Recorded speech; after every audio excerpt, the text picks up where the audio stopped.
Hey guys, welcome to another episode of Foresight TV.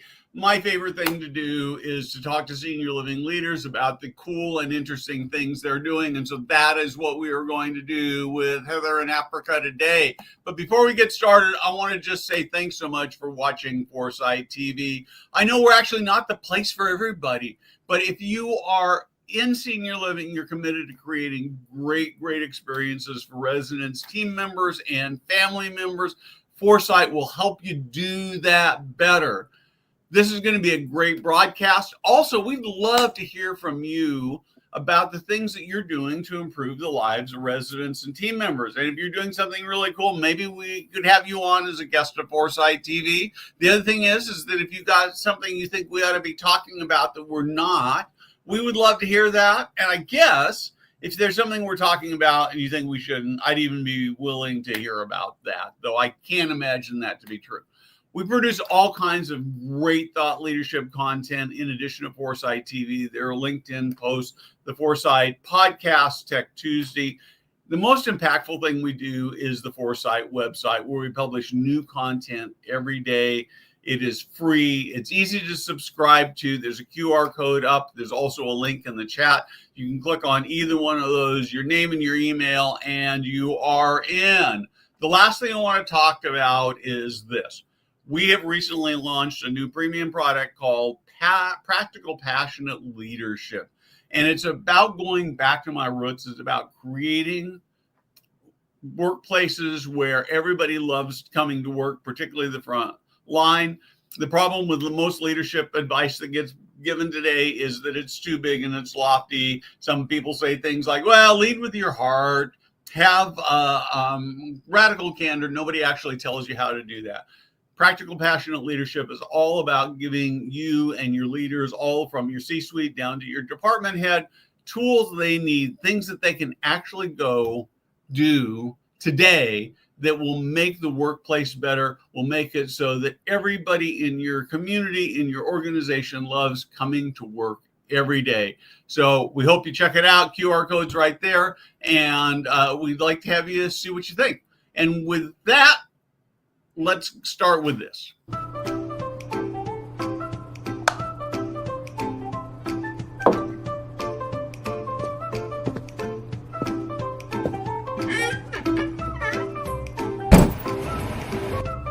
Hey guys, Steve Moran here.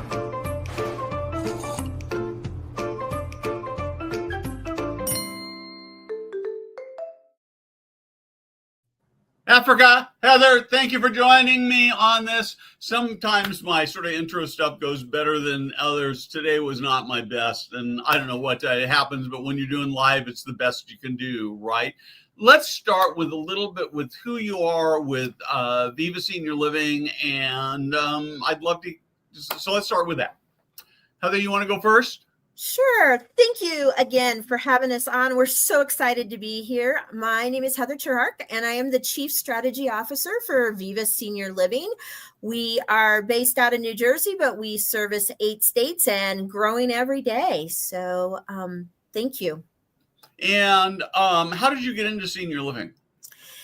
So when I was in college, I started working in a hospital system, and I had done some work for American Red Cross. And so I did water aerobics, I did cardiac and pulmonary.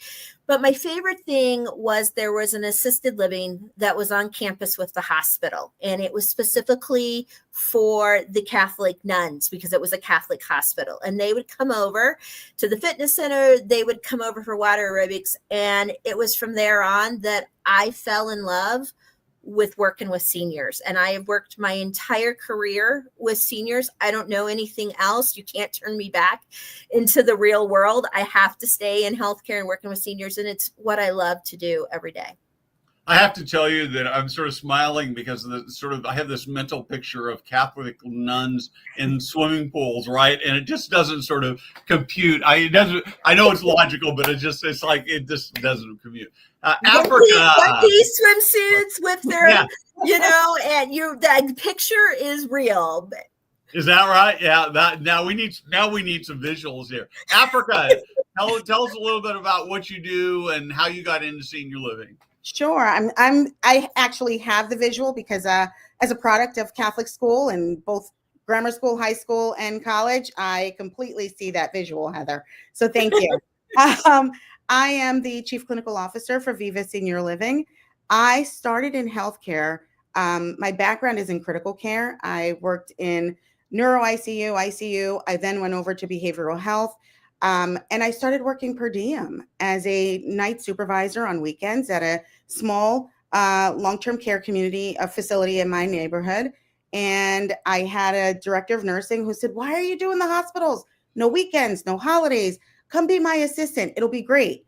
30 days later, he says, "I'm going back to school to teach full time. Here's everything you need to know about long-term care. You're going to do great." And I never looked back 22 years later. So it's in our blood. It's caring for others. And the more we see our population age and the more we see the industry change, I just know it's the best. It has been the best fit for me. So, are you guys your assisted living, memory care, independent living? What levels of care? All of those. And we even do some post-acute. So it really varies per individual community, but we have what I like to say, a little sprinkle of independent living, a little sprinkle of post-acute, and our primary focus is assisted living and memory care. Okay. So I want to ask, because this is a question I'm thinking a lot about, what a lot is, and I actually wrote an article, I don't think it's published yet, that sort of addresses this, but what's a chief strategy officer do? So from a Viva standpoint, because that's, really what I can speak to, because we do individualized strategies, you spend a lot of time really looking at where your community lies within the community, in the neighborhoods, and what are those residents, their family members, the staff members really looking at. We do not do cookie cutter communities. So your strategy has to be different for every single community. We also strategize with how we be better business solution partners to our investors, our that we're operators and managers for the owners. So there's different parts of that strategy and then it's the programming. I know Afrika will talk a little bit about some of that, but we get to work together as a team from a clinical standpoint, how we bring new and innovative programming. You talk a lot about this, Steve. We're trying to design communities for what we want. And how do we offer that not just for high end, but also for mid-market, but it be something that in 20 years from now, we would want to live in. And so we get to talk about that strategy a lot. So good. Well, Afrika, I really want to talk about programming. I have to tell you, this is near and dear to my heart. One of the things that I've touched about this, and at some point in time in the next few weeks, I'll write very specifically about it. But one of the observations I have about senior living industry right now that frankly depresses me is this: lots of talk about life experiences, quality of life experiences. But then I look around and I say, okay, I've been doing this for about 15 years. I've seen a number of senior executives retire. And I am not seeing anybody who's saying, "Oh man, I'm going to go move into senior living as a lifestyle choice." I realized today that I actually do know one person. It's somebody who I've met, and I've actually toured a building, and John Erickson lives in one of the Erickson communities. He's a big fan. He loves it. It makes his life better. But with and I know there are a few people who are living in senior living because they have healthcare needs. And so, Afrika, I know that's sort of long introduction, but I'm just dying to know about what you're doing with programming and how you're making great experiences. Sure. So at Viva, as Heather said, we don't believe in cookie cutter. So we try to create a community within the community. And that means not just for our residents, but for our families and for our staff. One of the biggest buzzwords, and Steve, I'm sure you've heard it as well over the last 6 months, has been innovation. What is, senior living is now, what are we doing for innovation? It's what everyone's selling. But the reality is what we need is the ability in senior living. We have to have the ability to allow our residents, meet them where they are at every stage. and meet them, not the senior living residents that we had 10, 15 years ago. Meet them, look at them as the individuals that they are, looking at them as, people that look like you and me, for lack of a better word, and what our likes, our dislikes, and our program and our services, what services do we want to see? So I like to say, as much as we know senior living requires, or in the background, it's about the care services and the care that we deliver. No one wants to see that. No one wants to hear that. It's the service line, it's the programming, it's the connections that bring people in, that draw people in. And so what we try to do is create programming and services that entice and attract residents to move in, as opposed to having the clinical drive being the forefront, if that makes sense. Yeah, so I really like this a lot, because I think that what I see out there, both in the industry in terms of how we react to our own industry, and as I talk to people in the public, is that senior living is still sort of the choice of last resort, right? I had somebody, I was at I'm not going to say who it is because I don't have permission. It was a private conversation, but somebody who was on a big stage at a recent conference, and they're sort of an industry adjacent to senior living. So not a senior living person. And I walked up to them and, I said, so tell me about your plans for senior living, in the future. And he's somebody who's my age, probably 60 to 70 range. And he sort of paused a minute, and they kind of got this big sort of sly grin on his face. And he looked and he said one thing to me. He said 90, meaning that he didn't plan on moving in until age 90. And that's, I guess I sort of understand that, but I guess I dream of something that could be better than that. Mm-hmm, mm-hmm. And I do think that, again, going back to services, we, the visual of assisted living, right, is not that different from what people envision for long-term care, meaning the bingo, the, structured programming, structured activities, where it's like a top-down approach.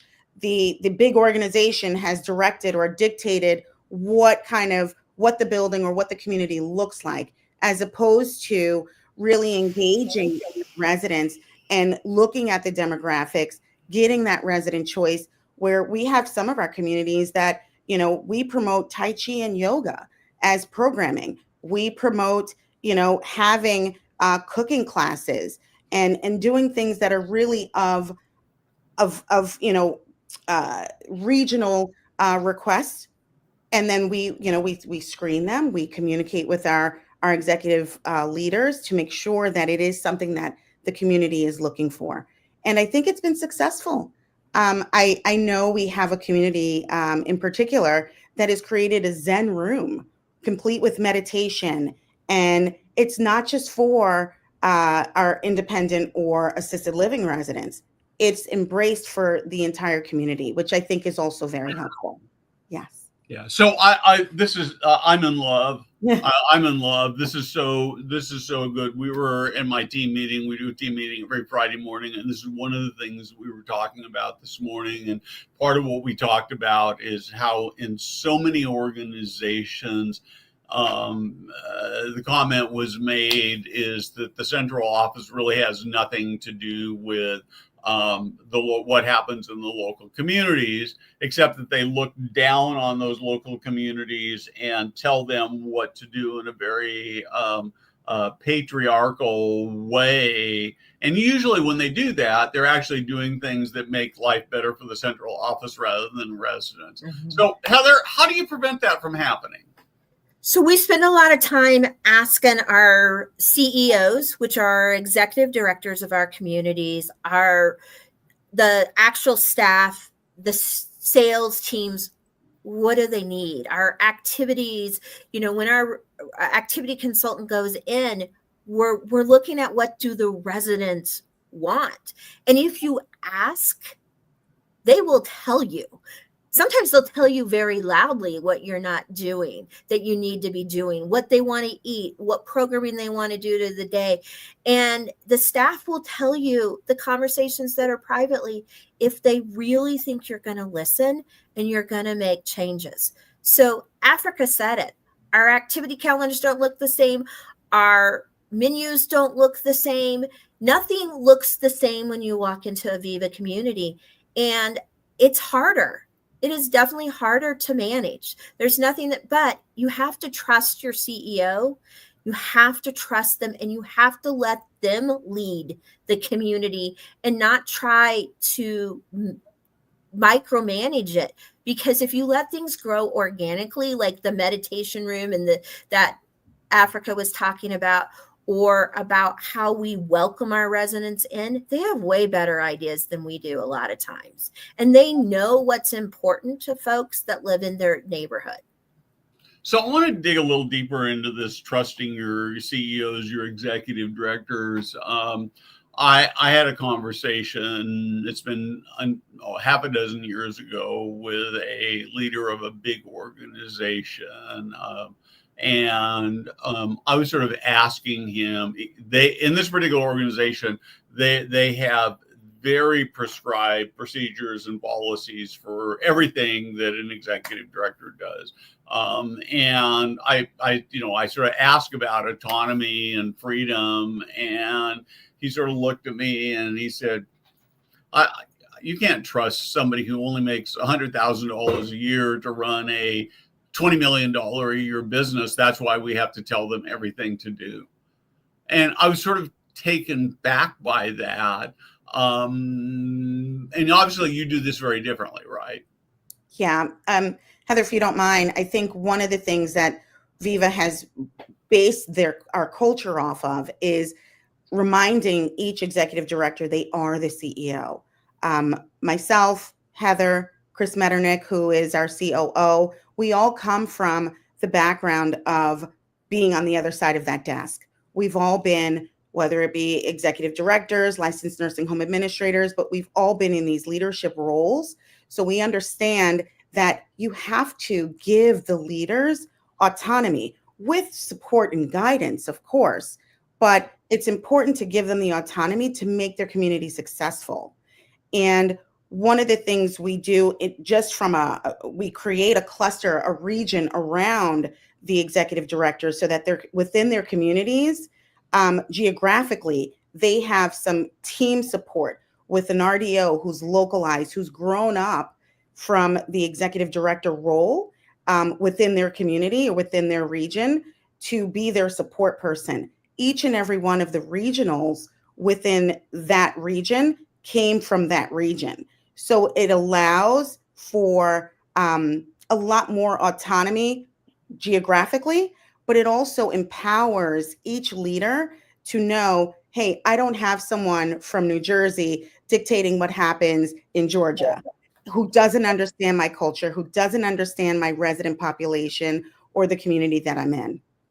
Yeah, I think this is so important because I think that you have to see yourself as a part of the community, not just coming in and selling stuff and taking money out, right?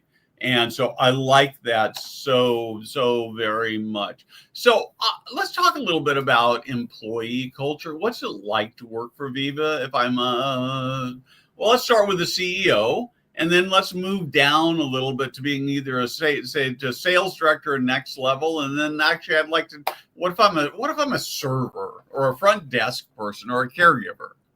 Africa, you want to go first? Sure. So as a CEO of Viva, of a Viva community, the executive directors really, they get to see their book of business. So it's not, everyone who went to school or who's obtained a license, you always hear the language, you're the CEO of a multi-million-dollar organization. However, our CEOs, they see their P&Ls, they make decisions based off of their P&Ls. So if they want to give raises to their staff, they get to look at their book of business, see what their NOI is, because that is really the cash on hand, and they get to make choices based on that, which I think is really powerful, because it's one thing to say yeah, you're the CEO, but if you don't have the tools, you can't operate that. So it allows them to make really conscious decisions, and they get to have those conversations with their staff during town hall meetings and etc. Heather, do you want to talk about the sales role? Sure. And I also just want to make the comment that we recognize when you talk about Chris Africa and I, we recognize no one got into the job, whether it's CEO, sales, it's a server, because there's more to it than it just being a job. Because they could go get a job anywhere, but they have something in them, some kind of drive, some kind of love to want to be with those residents, or they wouldn't have chose that. And so we always kind of keep that in mind. It's easier said than done. I keep saying that, but it really, sometimes you have to dig hard to find it. And I say that about sales. If you can do great sales and you're a great closer, you can have a lot of jobs, but we get to help family members. We get to take something that's very hard for them and try to make it very memorable. And we try to make it a good, exciting experience. So I would say as being in sales, we give them a lot of autonomy. They get to make decisions for their community of what kind of events they want to do. What kind of specials do they want to look at? Where are they going to build those organic leads? We give them a lot of ability to make individual decisions on how do we grow our occupancy. And we want to grow our occupancy for the fact that we want people to be with us and experience something good, better than being at home, lonely, not having a lot of activities, maybe not eating well, maybe not seeing very many people, not having many visitors. But yet we also we teach them to recognize that some people like to be alone too. So we have to customize that sales process to the person that you're working with. Yeah, and I think the customization part seems to be so hard to do, right? Is not everybody's needs are the same. And I think the other thing, when I sometimes get a little discouraged about senior living and how too often it seems like the capital providers are really driving everything and it really hurts quality, is that I've got to step back and remind myself that in reality, most people who are experiencing senior living are really happy with it. And mostly they say they wish they'd done it earlier, right? And so I think in some respects we actually are doing a better job than maybe we appreciate. So when you sort of, as you look at the emerging baby boomer population that's coming in, what changes have you already seen in terms of how you need to serve them and their family members, and how do you expect that to continue to change? So, Heather, if you don't mind, I just want to circle back a little bit because, Steve, you did ask a quick question about how do we engage our frontline. And I think it's very important. From a frontline standpoint, we no longer, and I think as an industry, we don't do a good job of selling our industry. We don't talk about how our caregivers, our aides, our dietary aides, our housekeepers, these are entry-level positions into an industry that can, the positions are endless. And in doing so, it allows not only retention, but it positively recruits, because to Heather's point, these individuals are employees. They're not just coming here because it's a job. They're coming here because either they have a duty or an innate responsibility to serve. And if we capitalize on that, but also show them, yes, you may be at an entry-level role, but the opportunities are boundless. And here's how. Through our, regionalized support and growing from within, one of the reasons we chose to do that as part of Viva is to culturally show our frontline workers and any employee, you can become a regional, you can become a director, you can become an ED. Here are the tools. We will support you through that, because our culture from a regional standpoint is we don't pull people from one region into another. We want to grow from within. So I think that in and of itself would be really helpful as an industry.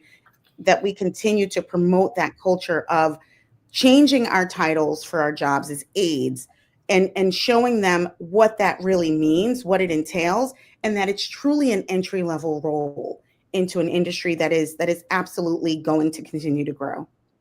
Yeah, I think that you said it. I think it, at a very basic level, too often, it doesn't sound like this applies to you. I'm going to start by saying that, but I think too often we just don't offer enough respect for these frontline workers who are doing really the hardest job, the most important job, and who oftentimes have great ideas about how to make life in their community better for them and for residents. So I really like that a lot. Thank you. So Heather, I'm going to come back to you. How do you think what do you think it's going to look like with how has it changed for boomers as they're coming in? How do you think it's going to be different in 5 or 10 years from now? Well, not only 5 and 10 years from now, I think it's happening right now. Technology is incredibly important. That, the Wi-Fi is incredibly important. The individualized, I still want to do the things I always did before, just because I moved in assisted living, just because I may need a little bit more help, it didn't change who, as a baby boomer, who we are. We still want to go to concerts. We still want to go on outings. We still want to eat the things we want, and we want what we want.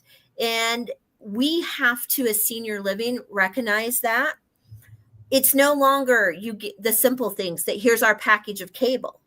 No, they want to see their March Madness. They want to see the Masters. They want to have what they had at home, and they don't want that to change. We have to change as senior living. We don't get to say, well, this is what we do. We have to figure out the ways to change, because the baby boomers aren't going to come to us if they don't get what they want. Yeah, I like that. How about AI? Are you using AI? I'm a big fan of AI. So can you talk to me a little bit about what you're doing with AI? Yeah, Afrika, you want to talk about some of our predictability and at risk? And yeah, sure. So we're doing a couple of things. We're working with our EMR to develop some tools they've developed some tools so we can start to predict and analyze who's at risk, but also likes, dislikes, from not just from a caregiver standpoint, but from a menu standpoint, from a programming standpoint. So several of our partners, again, as I said, innovation has become the buzzword. They have really stepped up to the plate in terms of giving us some data so that we can start to really tailor the needs, whether it be within a community, within a unit, or even within a certain demographic within the community, to allow for pivoting in real time of change. Our rehospitalizations, we do a lot of programming around that, and that's something that we didn't hear in assisted living several years ago. Programming in services, activities. It's great to have these robust programs, but as we've been saying, we don't believe in cookie cutter. So we look at not just what the residents are saying in a meeting, in a resident council, but we're also looking at, through some of our through our partners, what the participation looks like, and the makeup of that participation to ensure that we're delivering to everyone in need. I like that. I think that we are going to just continue to see AI and technology in general just help us to do a better job of the people job. So I think that one of the biggest missed opportunities in senior living that I simply can't figure out why we're so bad at this is to tell stories about how we change people's lives. I know that we do it across the country, across an organization like that every day. Some of them are really big stories and some of them are tiny little stories, but they're stories about changing lives better. And so I always like to ask leaders, if you just can tell me a story about how you changed somebody's life. It could be a family member, it could be a resident, it could be a team member. Afrika? Sure. Start with you, and then Heather, it looks like you got one. I can see one perking in your head too, right, Heather. Go So, first. You go first, Africa. okay, so I have a couple of of stories, but I'll try and stick to one. So I think, again, looking at how we're a community caring for a community, and that just doesn't mean the resident. It also means the family, but more importantly, it means the staff. When residents move into our communities, they become part of the Viva family, that community's family. And I'll give you an instance where we just had, we often have residents who unfortunately pass away. But instead of it being a negative, it's actually a positive because that family, that resident was able to age in place and be in the community with their extended family. So we had a resident who was with us for a very, very long time. The family didn't worry. Family actually lived out of state, and the resident went on hospice and ultimately passed away. The staff mourned to such a degree, and really needed that support and that warmth.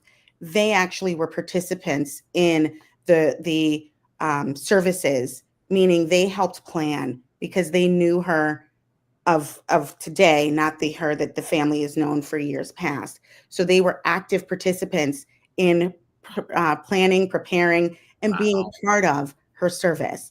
And I think that is the epitome of what our industry is. When residents move in, they're not moving in just to be taken care of from a clinical standpoint. They become part of us. They become part of our family. And to see and have families embrace it in that way, I think is very special. But I think it's indicative of what people don't necessarily see, or it's not necessarily promoted. And when they do transition on, they take a piece of us because we're in this to care, and we're in this to we've enveloped and embraced that family member as if they were our own. I used to tell my kids as they were in our industry, because they all grew up here, that these are stories that you're never ever going to read in a history book. So the more we know, the more we learn, the more we embrace, we'll be able to say we know this little piece of knowledge, not because we read it or we watched it on a documentary, but because we lived it with someone, which I think is very special.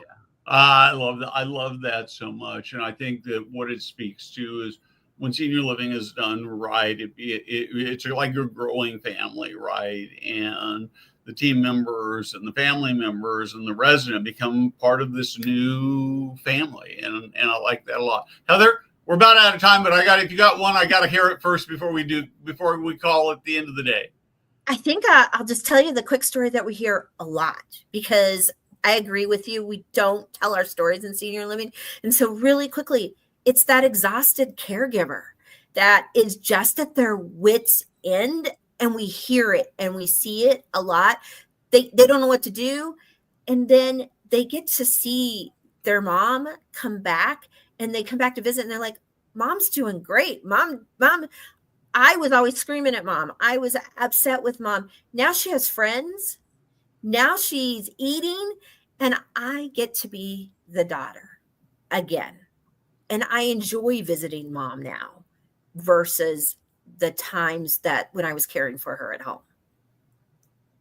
I love that. I get to be the daughter. That sort of should be the, I get to be the whatever it becomes. The son again. The power for the son again, the grandkid again, whatever those things are. So thank you so much for joining me. Great conversation. I love the passion. I want to come work for you. I want to come live in your communities when I get a little older, except you're on the wrong side of the country. But thank you. The amount of care that you have just comes through the internet here. And thank you for taking the time to join us. Thank you, Steve, for having us. Yes, thank you so much. And thank you for letting us talk about Viva Senior Living today. And if you put our website on, and if anybody wants to reach out to Africa and I, we're always here to be of support to the senior living community at large. Thank you so much. Thank you.